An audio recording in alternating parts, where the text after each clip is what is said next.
Hello, and welcome to the Powerful Personal Brand Podcast, where my guests and I share tips to help and inspire you to build a great personal brand to increase your visibility and authority. I am your host, Claire Bahn, and on today's episode, I am so excited to be joined by Rachel Joy.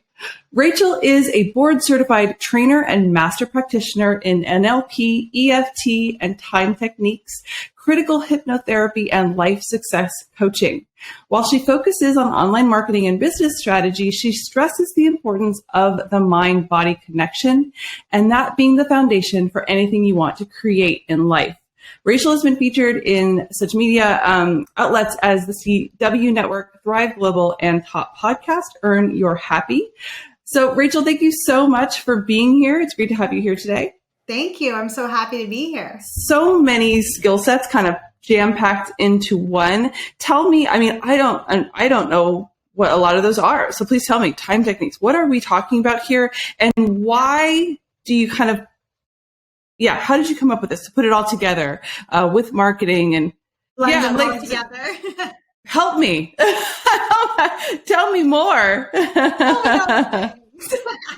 Of course. Okay. So what are they first and foremost? So NLP stands for neuro-linguistic programming. EFT is most commonly known as tapping. Hypnotherapy is hypnosis. A lot of people know what hypnosis is. T.I.M.E Techniques is very similar to timeline therapy, which can be used for a variety of different ways. Historically, it's been used for resolving trauma, but now it's been used for just releasing negative emotions, limiting beliefs, and even connecting to your future goals. What else do we do? NLP, EFT, T.I.M.E Techniques, life and success coaching, and Transcendent Academy coaching method. So why do I do all these things? What are they? Essentially, they're powerful healing modalities to create a transformation in an individual.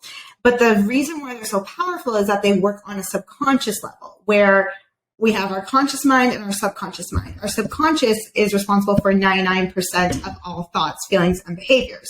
So relating it to the entrepreneurial world, let's say you're starting a business, you're growing a business as well. You have a particular goal in business and you're brushing up against the mark, you're not quite hitting your goals, for example.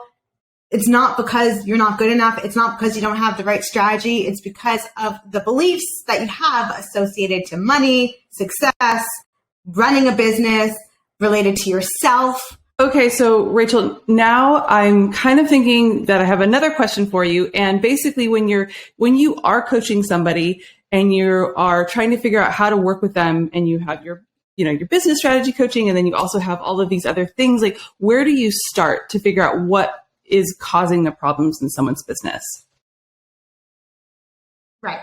So typically I start with the strategy. So I'm looking at their goals and where is it that they're wanting to go? How do they want to accomplish, or what product services do they want to put out there, and in what way do they want to market those products and services?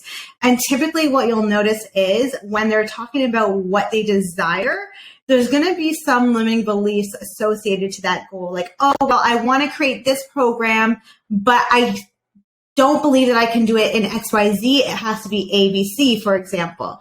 And then that's when you notice where there might be a little bit of digging to do to get to the root cause. And it's not ever like, oh, I want to create this program, but I've been told that only organic marketing is the way, for example. And when you notice those words like only this or I can't that, that's a red flag that there's some digging to do to recognize that there's a reason why they're thinking that. Like, when did they decide that, for example, in this case, organic marketing is the only possible way? Clearly, they learned that Facebook ads or email marketing is a waste of money or time or just doesn't work. And you can dive in deeper to find out why and what's motivating them to take X action instead of Z, for example. What kind of thinking about, like, when we were dealing with our own clients, and sometimes you're just like, who is this person that literally effed you up for me to now deal with, because you have to kind of, you're like, oh my God, like the people that somehow told this person that marketing was a magic button, or that it was easy, everyone could do it. everyone, and I feel like I deal with that a lot, and it's sometimes very hard. And I'm like, I don't have this, like, all of this psychology background. And you're like, sometimes you actually need it, because you're like, wow, I can't actually do any of the marketing work because you constantly sabotage every single thing. It is a bizarre thing. And you're sometimes, I deal with people that are very successful and at a very high level. And sometimes you're just like, wow, this is really difficult. And I'm like, I need to get a shrink in here to deal with you. I like to classify myself to, like, the outsider world. So I work very similarly to you in the online space, in the coaching industry. I feel like we're such a large but small connected world that if you're not in our industry, a lot of people don't really understand what it is that we do. And so to the outsider who's not involved in our world, I always explain myself as like a business therapist. Like, we're going to work on your business, but we're also going to work on you at the same time. Because like you said, there's these things that end up coming up. Let's get a shrink in here. And what I've noticed is that for me personally, and also with my clients, entrepreneurship is the biggest mindset and emotional healing game you will ever endure. And I've endured a lot of emotions and traumas, past traumas, and this has been like the most enduring thing I have experienced, is constantly coming up against your blocks, those next levels, and having to do the personal work in order to achieve. Well, I'm just going to tell you, honestly, you deal with much more open clients than me, because mine are like, no, cannot tell them that they need a shrink. So we have to find other ways to deal with that, because they do not want my advice on that level. So good that you've got people that are, I think that we do not attract those type of clients. We attract ones that are, hopefully they're listening to this episode. It's just, we definitely do not deal with that. And I think that it would make a lot of people very upset if I brought this up. But, maybe this is a nice way to just be like, being truthful. I wonder what would happen if. I know. Yeah, that would be. How much more successful? Yeah. See, that's the thing. But the thing too is that they had tremendous success doing what they're doing. So you have this kind of a thing where like, well, I've done really well thus far. Do I really need to, broke what isn't, or fix what isn't broken? So I don't know. It's an interesting conundrum. So like, what do you do when you're working with somebody to like kind of help them break free of the, some of those barriers that they're dealing with? A lot of it comes down to therapeutic questioning. So noticing what language they're using. So NLP in particular, I like to explain it as the language of the subconscious mind. So when you know how to communicate effectively to the subconscious mind, you can then get on board, or your subconscious, I should say, can get on board to participate in the actions and behaviors that need to take place in order to embody that next level version of yourself. So when you have said goal, there's that saying of, it's not about the goal itself or the destination, but who you have to become in order to get that goal. And that's really what we're doing. We're noticing who is it that you have to become in order to achieve that goal. Because yes, you can be a high achiever, high performer, success-driven person and achieve that goal by doing 80-hour work weeks, busting your butt, making sure that you're hitting the mark, but at what cost? You don't get time with your family, you're stressed out, maybe you have a health issue, or you can achieve the same goal from a much more calm, peaceful, harmonious, and confident place without putting in all those hours. And what it comes down to is not the capacity of work, but what is it that you believe to be true about what it means to be successful and who you have to be in order to achieve that result. So many of us have grown up in a world where we've been told, get a good job, go to school. If you want to make more money, you have to work harder, not smarter. That was a new concept, I would say, in, I don't know, maybe in the past 10, 20-ish years, work smarter, not harder. It used to always be, if you want more money, you got to work harder. And that's just one example of an old paradigm that so many of us are subscribing to. And yes, you can achieve your goals in that way, but at what cost? There's always a much simpler, more effective way. I actually feel like there's a new thing that a lot of people are kind of dealing with that is completely false, which is the fact that you see influencers and these people that have millions of followers and are making millions of dollars and everything is easy and they got a Lambo and a $10 million house and this and that and blah, blah, blah. And it was just magic. I feel like a lot of times I deal with people that are like, oh no, that's where I need to be tomorrow. Do you deal with people that okay. So what Yes. do you, cause I feel like that's kind of one of the things Yes. that, so it's not this kind of like, where do you see yourself? It's like, no, that's where I see myself. And Bob did it, as he says on all the social media, in like 2 years or a year. Like he was literally like homeless and now he's not. You're like, so I mean, I don't want to answer your question, but there's a lot of lying that goes on. People are not telling you the truth. They're renting those cars, renting those houses.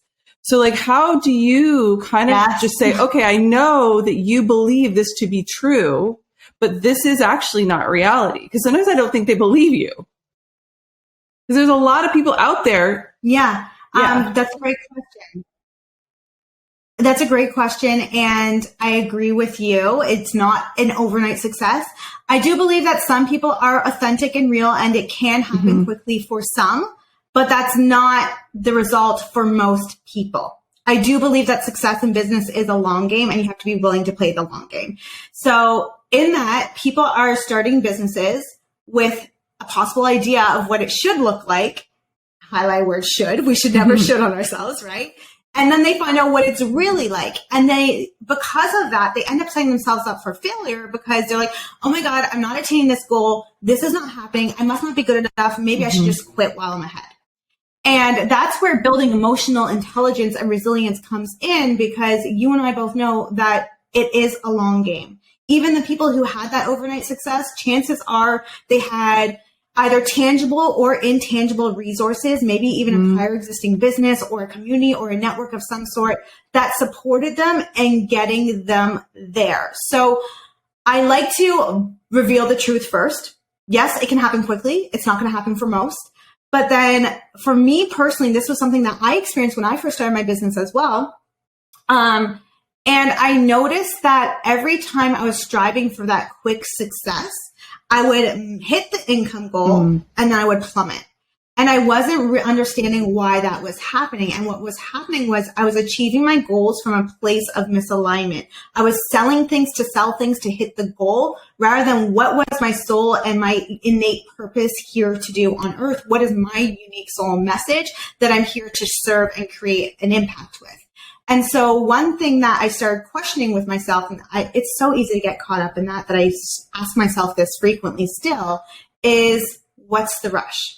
If you knew that your success was 100% inevitable, like it's already done, you have that much confidence and certainty in your legacy that you're here to create, does it really matter how long it takes, or does it just matter that you got there? And that takes off the pressure for you to then take aligned action in your business because you already know it's done. You know you're going to get there, and it doesn't matter how long it freaking takes because you are so happy and excited that you know you're going to be there one day. One of the things that you hit on that I think is super key, it's pretty much probably the most important thing that I think the most important thing that you said, but the most important key to really being able to achieve that success is emotional intelligence. You could be so intelligent and all of these things and be high achieving, but unless you really can step back and be objective about yourself, unless you can literally talk about what really serves, me in this space, like a lot, I don't know what the stats is. I would be very interested to know. I feel most people have a very hard time doing that. They want whether it's keeping up with the Joneses next door or wanting to meet other life goals. Like I need to be this, I need to have kids, I need to have whatever, and I need to do this before I can afford this. And I feel like there's life that's happening and all these outside pressures that it's a very hard thing. And it's very real that people aren't able to get rid of those, right? Because you're like, I can't disown my mom. I can't disown, you know what I mean? Like, so what do you deal with that when you're literally dealing with kind of like outside people that are kind of the ones that are telling them all of these false things? Well, that's exactly where like the subconscious change work and self-exploration, like knowing who you are and why you're here to your core comes in to play. Because I want you to imagine your brain for a minute as your iPhone. Your iPhone has all the software, all the photos, all the memory stored on the phone. But what happens when it has a message that says, it's time to update your phone? Most people, including myself at times, will say, no, later, I'm busy sending out an email. It pops up the next day, time to update your phone. You're like, no, I have a call right now. I'll do it later. You click later until your phone glitches out. The battery's not working anymore, or there's certain apps that just aren't functioning. You're like, okay, fine, I'll update my phone. Our brains are the exact same way.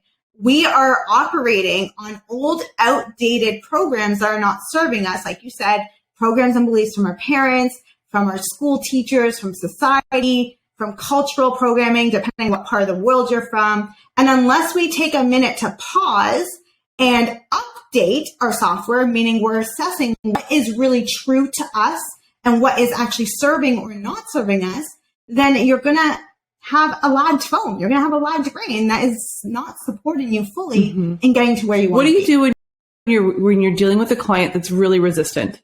They're just, they want the magic button, and they're very resistant to changing themselves. Do you fire them? What do you do? I mean, I've never really had that client, just because that's probably in my messaging. Like, that's not the person I attract. I attract the people who are ready, willing, and able to do the work. But typically what I tell my clients is, if the client's not ready to do the work, you don't work with them. Or you honor them with where they're at, because you can only, or me personally, I believe that you can only take your clients as far as they're willing to go. So if you're, running a marathon, you're doing all the things, I will run the marathon with you. If you're half-assing, if you're half-butting the marathon, then I'm going to put in the same amount of effort. So I let the client drive. Their success is on them. It's not on the coach ever. Yeah. It's an interesting conundrum. So, I wouldn't say like that I'm not a coach. We are like a marketing agency. So it's a little bit different. So we're kind of from a different perspective, but we still deal with those same issues. It's like, should we bring on a coach? As prices have to go up, but but yeah, it's an interesting kind of thing, because you really do deal everybody throughout life. I mean, I think everyone should always be doing work on themselves. I think that's probably one of the biggest things that people don't do in my kind of experience. Even doing this podcast, I've talked to a lot of people that help others, and it's amazing how many people haven't really done the work and have been very successful in the outside world, not doing that work. They may not be happy, but to the outside world, they look successful. I'd rather be less successful and more happy and content inside, so that it's just kind of feels better. At the end of the day, like, you'd rather, I don't know, you just kind of like think about your life. I mean, I do anyway. And you're just like, is this where I want to be? I just think that, for listeners out there, I think that what we're kind of getting to, what Rachel's talking about too, is think about yourself. How is this your life serving you? Not to don't make any drastic changes. We're not telling you to quit your job or do anything crazy, but sometimes you do need to reevaluate some stuff. And another thing too, I was talking to somebody else. A lot of people think that entrepreneurship is easy. I mean, I live in LA. Beverly Hills is right down the street. You see Lambos all the freaking time. Literally like, oh, he's got a Beamer. Poor him. He's poor. Like, that's where I live. Okay. Not where I live, but Beverly Hills, right? So if you're kind of like in that space and you see that, you're just like, wow, I need to do these magical things. And sometimes it just literally, if you literally had a conversation with the guy in the Lambo, sometimes you'd be like, wow, this is really sad. Like, he's not happy, It's a sad thing. It was at a restaurant and there was a guy with a Lambo hitting on, like, he was like 50, 60 something, hitting on like young chicks. And you hear him talking. It was kind of sad because he didn't have anything that was real and substantial, superficial. And everyone wanted him to buy them champagne. It was what could he do for them in this moment? And they really didn't care the next day. So he was just like being used. And you're like, that's kind of sad. It's going to make you empty and sad. Well, it sounds like this goes back down to values. Our values create our thoughts or drive our thoughts and beliefs. And our thoughts and beliefs drive our actions. And our actions drive our results, for better and for worse. So a man like that, without fully knowing him, what I can see is that he's operating from a definition of success that he has not defined for himself. He learned once upon a time that in order to be successful, he needs to make a lot of money. It has to drive fancy cars, have designer clothes, whatever it might be able to spoil people and eat at the fine dining restaurants. But not once was he taught or did he learn that being successful also means having healthy, happy, fulfilling relationships, for example. And so it's a matter of, one, creating your own definitions. And that's where doing the programming comes from, like having that critical thinking of, what was I taught? And do I believe this to be true for me today? And then 2, what are my values? And what do those values, for example, if you value success, what does that mean to you? Because I'm sure you and I both value success, but our visions of what success means is probably a little different. Similar to money, I'm sure we both value money. I'm guessing we might also value health and or family. But how we value those things will be in a different order and also in a different capacity based off of our own unique model of the world and life experience. When you are working with a client, you're kind of doing all these deep dives. Do you find that like they come back to you and they say, hey, you know what? My like relationships, my like life in general has gotten better because I did all this work. So my business is better and life is better. That's the goal. Yes, exactly. It's to create a more fulfilling, harmonious, and I like to say free life. Like my goal with my clients is to provide them with freedom. So emotional freedom, time freedom, financial. All the freedom. Love it. All the freedom. All the freedom. Why did we become entrepreneurs? Why did we become entrepreneurs? It was so that we could have not just money, but the time to enjoy what the money can do for us in terms of opportunities and experiences. And like you said, what's the point of having all those materialistic things if you're not happy on the inside? So they all are tied together deep down. Yeah, I mean, it's all so true. So let's talk about, so you built your community. How did you build your kind of your community of the people that you work with? A lot of different ways. A lot of messy, massive trial and error. I started with the classic cold outreach DM on Instagram in my very beginning days, to growing a Facebook group, to going live all the time, to eventually doing ads and learning about funnels and systems and that type of approach, to recognizing about the importance of value-based content. And as I'm talking about this, I would say the most important one is cultivating community. So treating your current clients with like the red carpet treatment. Like I always tell my clients that oftentimes, people are going with the approach of, I'm not making enough money. I don't have enough leads. Like this isn't working for me. When the money, the leads, the clients are right in front of them. It's so much easier to re-sign a current client than it is to gain a new lead, build that relationship, nurture it, and then convert them. Yes, you want both in a business. A successful business should have both. But the client who's already paying you is going to pay you that much easier for the next thing than somebody who you just had a conversation with and it's like, hi, nice to meet you. Unless there's that instant soul connection. There's going to be time involved in that. So really having good intentions, in my opinion, just being a damn good I always say you have to have altruism in your heart in order to build a really great brand. Because if not, people are going to see through the false everything. Yes. They're going to know that you're after whatever. that you want that Lambo. They're like, nope, they're going for the Lambo. They don't care about me. I'm done. Yes. Yeah. So that's like, it's, you can't fake that. I feel like that. I need the damn Lambo. This episode title should be, I want the Lambo. Another thing that's coming to mind is vulnerability. So I tell my clients a lot that authenticity is your biggest marketing tool.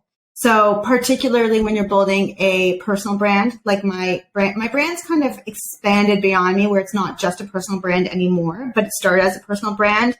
And many of my clients are building personal brands as well. And so, being real, raw, and vulnerable about who you are, what you've experienced, the challenges, the wins, not just the highlights, actually connects you to your audience where they build that know, like, and trust factor and want to buy from you because they feel like they know you. They feel like they're friends with you, that they have something to gain or relate to. And I feel like that's where a lot of people also get tripped up is there's so many beliefs and fear of judgment or criticism of if I share this, whether it's an old fear, a thought, an opinion, cancel culture is a big thing these days, then what will happen? Instead of seeing the success or the opportunity that can come from it, a lot of times because we've been shunned in the past, even if it was a public speaking opportunity when we were in elementary school, for example, we've learned that when we share our truth, when we share our voice, we are not accepted, we're rejected, we're hurt, whatever it might be. And nobody wants that. So subconsciously, it's an interesting thing because I definitely think that for me, 2020, I had to take a break from everything because I was like, I just can't handle all this stuff. And yeah, there was a lot of like, if I step into that, am I going to be, stepping in a deep puddle there or whatever? And I'm not going to do this. I'm not going to talk about things that I used to talk about that I thought were relatively not controversial that somehow weirdly seemed controversial. And even talking with my marketing team, they were like, yeah, that's a thing. I mean, especially living in California. So it's an interesting thing that somehow it opened up kind of a conversation. I literally posted a photo and my team and it helped me with the caption, but it was about 4th of July. And that suddenly became kind of this controversial thing of, do we support, do people talk about it anymore? And I'm like, you know what? My dad was a Vietnam vet, Marine, like, yeah, patriotic family. He still has a flag hanging on his house right now. And I literally just said, you have to speak your truth. And you know what? If it literally offends somebody, then like you were saying, go. Really, it's just really weird. That I just don't think that I should have to be ashamed of that. I just don't think, and I think that, and weirdly enough, it got a lot of comments and people were just like, thank you for saying what I have been feeling. Because I have felt the same exact way, not feeling like I could literally talk about holidays that I've supported my entire life, because of these narratives going around of, will I be canceled? Is this controversial? And so anyway, it was an interesting thing because I actually didn't know the post was going to go out. I was like, okay, so it's out there, and it did really well. And I was like, okay, you know what? Sometimes my team actually pushes me beyond where I would want to go. And I think sometimes you do need somebody else to be like, you know what? You should push yourself. Because I definitely do not talk about my wins. I don't talk about the things that I do that are, that are very successful. My team will be like, Claire, we should talk about this. So I think a lot of times you need like this outside perspective to really have success. I actually did a post where it was talking about, the most successful people really do have coaches. Even successful coaches have coaches. You don't know everything. And I think that is a problem, I think, and maybe you can tell me yes or no, but I think that's one of the biggest problems that entrepreneurs have is they think they have to do everything really, really well. Yes, I agree. And I think that comes down to like being stuck in the beginning stages of a business. So there's like the growth stage when you're building a business, and then there's the scale stage when you're actually implementing systems and processes and building a team.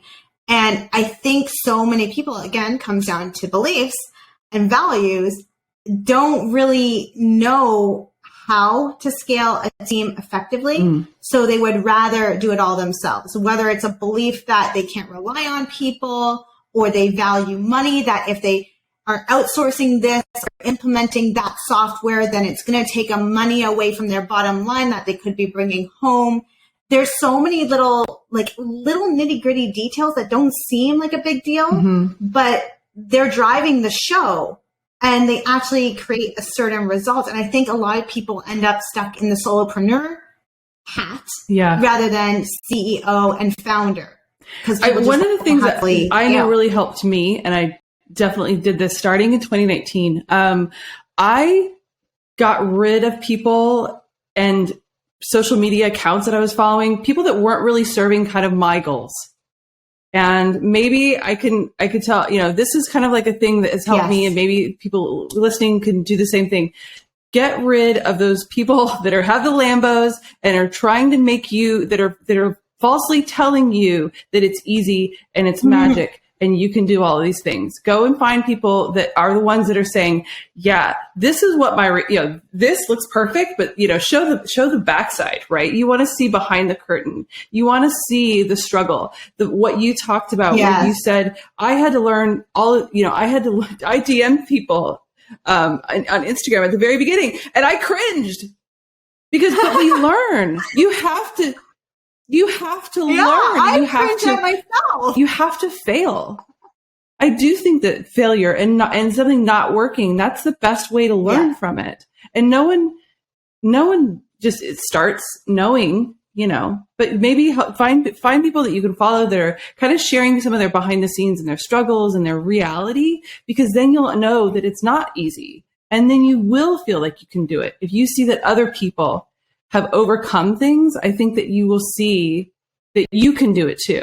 So I think people think that it's such an insurmountable thing, and it was so easy for them and them and them and them and them, because they're showing you this beautiful social media account, and it doesn't really exist. No, I love that. It doesn't really exist. That's so true. I would like to say that if the profile you're looking at is just a highlight reel, like it's all wins, all celebrations, all luxury, chances are it's not authentic. If it's a highlight reel and they're showing the downs or the challenges and the hard times, they're probably a very successful person who is the real deal. Yeah. Because they're showing you the and one thing I was going to touch on that you mentioned earlier, because you were talking about how you really start out with your personal brand and how that's shifted for you. But your personal brand is still there because it has to be you selling your business.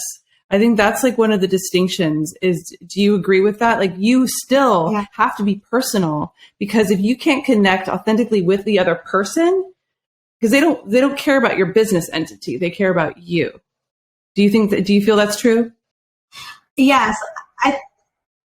So yes and no. So with where I'm at currently, yes. I also think it has to relate with your end goal for a business. Like, what are you building the business for? Are you building it to stay in it forever? Are you building it to make an exit, or are you building it to sell? So for me, Transcend Academy, my coaching certification, has grown beyond me. That's a community now. It's more than just me. And so I'm building it in a way so that I can make an exit. I've questioned, do I want to sell it? Do I want to keep it? I know it's not what I want to do forever, even though it's an extension of my heart and soul. I have other passions and things on my mind and projects that I'm working towards right now. And so I'm building it so that I can make an exit, so that it can live beyond me without me having to sell it all the time and have my team run it for me. So I think it takes time. Like I'm still very much involved. But do you still find that having your team be that kind of bringing them in, bringing more, because people are the ones that definitely connect. So there still needs to be kind of faces. Yes.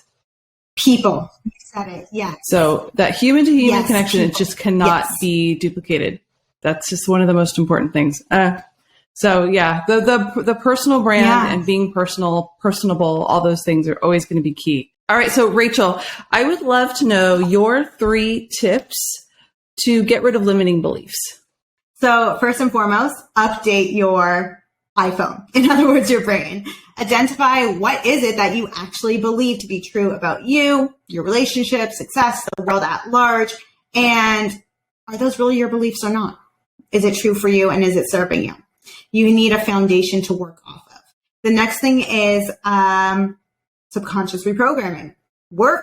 Do the work to change those. And the best thing about it is I said work. Work doesn't have to be hard. Subconscious reprogramming is fast and easy. For example, a hypnosis session or subliminal audio, you just plug that in your ears, go to sleep, and let it do its magic.